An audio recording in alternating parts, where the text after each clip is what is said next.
कि जब supreme court ये कह रहा है कि मेरे पास ऐसा कोई सबूत नहीं है कि मंदिर तोड़ के मस्जिद बनी हो, और ये भी कह रहा है कि 1949 में मूर्तियाँ गलत रखी गई, ये भी कह रहा है कि बाबरी मस्जिद को इलीगल तरीके से तोड़ा गया, फिर भी जगह उठा के मंदिर को दे देता है, ये तो बड़ा अजीब सा आश्चर्यजनक फैसला था।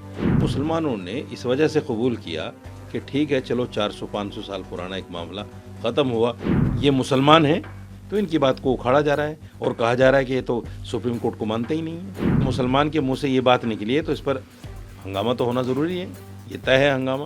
बाबरी मस्जिद में जो कुछ भी हुआ ये बड़ा देश का दुर्भाग्य कहिए कि जब सुप्रीम कोर्ट ये कह रहा है कि मेरे पास ऐसा कोई सबूत नहीं है कि मंदिर तोड़ के मस्जिद बनी हो, और ये भी कह रहा है कि 1949 में मूर्तियाँ गलत रखी गई, ये भी कह रहा है कि बाबरी मस्जिद को इलीगल तरीके से तोड़ा गया, और ये भी कह रहा है कि जो लोग इसमें शामिल हैं उनके खिलाफ कार्रवाई होनी चाहिए, और फिर भी जगह उठा के मंदिर को दे देता है, ये तो बड़ा अजीब सा आश्चर्यजनक फैसला था। लेकिन मुसलमानों ने इस वजह से कबूल किया कि ठीक है, चलो 400-500 साल पुराना एक मामला ख़त्म हुआ, जान छूटी, ये देश में जो नफ़रत फैल रही थी ये कम से कम होगी। लेकिन पता चला कि वो तो और ज़्यादा हो गई, नए रास्ते निकल गए। तो ये जो पीड़ा है, इस पीड़ा को उन्होंने व्यक्त किया है, और इसी पीड़ा को व्यक्त करने के लिए आपको याद होगा सुप्रीम कोर्ट के 4 जज बाहर निकल के आए थे, प्रेस कॉन्फ्रेंस की थी। DY चंद्रचूड़ जब रिटायर हो गए उसके बाद उन्होंने बाकायदा एक प्रोग्राम में इस तरह की बातें कहीं, और कई सारे जज हैं जो इस तरह की बातें करते हैं। सवाल ये है कि अगर हिंदू कोई इस बात को कर दे, आप निशिकांत दुबे ने क्या कहा था चीफ जस्टिस के लिए, बिल्कुल खुली किताब है, क्योंकि वो हिंदू थे तो उनकी बात को दबा दिया गया। ये मुसलमान हैं तो इनकी बात को उखाड़ा जा रहा है और कहा जा रहा है कि ये तो सुप्रीम कोर्ट को मानते ही नहीं है, ये तो सुप्रीम कोर्ट को अहमियत नहीं देते। बिल्कुल, मदनी साहब तो कह रहे हैं कि सुप्रीम कोर्ट उस लायक नहीं कि उसको सुप्रीम कहा जाए। नहीं, उन्होंने ये कहा कि सुप्रीम कोर्ट सुप्रीम उस वक्त होगा जब इंसाफ के तकाजे पर फैसले होंगे। ये कोई गलत थोड़ी है भाई, सुप्रीम कोर्ट जो है हिंदुस्तान में हमारी लास्ट उम्मीद है कि जब सब जगह से हम थक हार के बैठ जाएं तो फिर एक रास्ता बचता है सुप्रीम कोर्ट।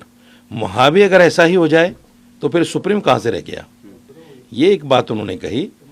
तो उसमें मैं समझता हूँ कि कोई ऐसी बात नहीं है जिस पर वावेला मचे, बस वही है कि मुसलमान के मुंह से ये बात निकली है तो इस पर हंगामा तो होना ज़रूरी है, ये तय है हंगामा, और हो रहा है। उन्होंने कहा कि आजकल जिहाद शब्द को गाली बना दिया गया है, इसको आप कैसे देख रहे हैं?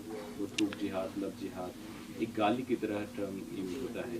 देखिए, उन्होंने एक बात कही कि जब जब जुल्म होगा, जब जब जिहाद होगा, इस बात को तो मैं जस्टिफाई नहीं करता हूँ।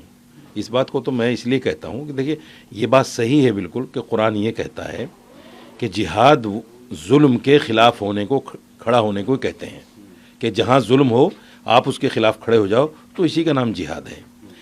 और दूसरी ज़बान में अगर इसको कहें कि जिहाद जो है वो सेल्फ़ डिफेंस है।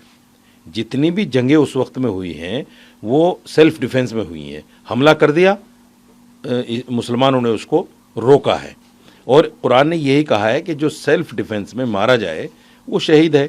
तो ये जो जिहाद का शब्द है बड़ा पाक और पवित्र शब्द है हमारे लिए, लेकिन जिस तरह लोगों ने इसको लव जिहाद, लैंड जिहाद, थूक जिहाद, मूत जिहाद और हर जिहाद से जोड़ दिया, तो यकीनी तौर पर ये हमारे आस्था को चोट पहुंचाने वाली बातें हैं।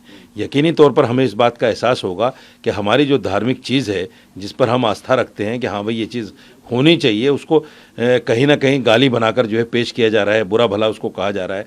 तो मेरा मानना ये है कि ये चीज़ ऐसी नहीं है कि जिसको मदनी साहब ने कोई गलत वे में कहा हो। ये बिल्कुल सही है कि हर चीज़ में जिहाद हो रहा है। अगर आप ये वीडियो YouTube पर देख रहे हैं तो हमारे चैनल को सब्सक्राइब कर बेल आइकन दबाएं, और Facebook पर देख रहे हैं तो हमारे पेज को लाइक करें।